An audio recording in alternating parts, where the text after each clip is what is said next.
Guys आज चाहिँ नेपालले चाहिँ आज भन्दा नि 2 दिन अगाडि चाहिँ नेपालले चाहिँ वर्ल्ड कपभन्दा अगाडि चाहिँ खेल्ने त्यो प्र्याक्टिस म्याचको लिस्ट पठाएको छ होइन। सुरुमा चाहिँ नेपालले श्रीलङ्का टुर गर्छ अरे। श्रीलङ्कामा चाहिँ श्रीलङ्काको ग्रुप ए को प्लेयरसँग चाहिँ म्याच खेल्छ, त्यो ठिकै छ।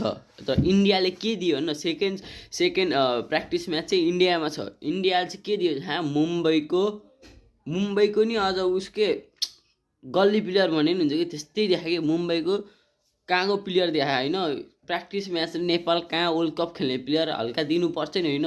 केही नभने इन्डियाले ग्रुप ए त के भनौँ बीको प्लेयरसँग चाहिँ नपर्ने जस्तो लाग्छ है। अनि हल्का राम्रो प्र्याक्टिस पनि हुन्थ्यो होइन, के गर्नु दिएन। अनि श्रीलङ्काले चाहिँ राम्रै दियो। योभन्दा अगाडि त के थियो युएसएमा एउटा कहाँको लोकल टिमले खेलाएको थियो होइन, याद होला योभन्दा अगाडिको 2024 वर्ल्ड कपमा। त्यसपछि अनि एकचोटि चाहिँ कहाँ थियो याद थियो मलाई, वेस्ट इन्डिजको कहाँको प्लेयरले खेलाएको थियो। योपालि त अलिक ठिकै हो, तर इन्डिया चाहिँ हल्का मुम्बईको प्लेयरले के लोकल प्लेयर है केसँग खेल्न देखायो कि। ओके अन गाइस यस्तै हो।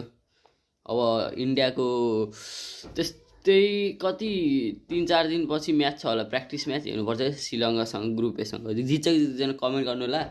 अब यस्तै न्युजको लागि फलो गरौँ है त गाइस।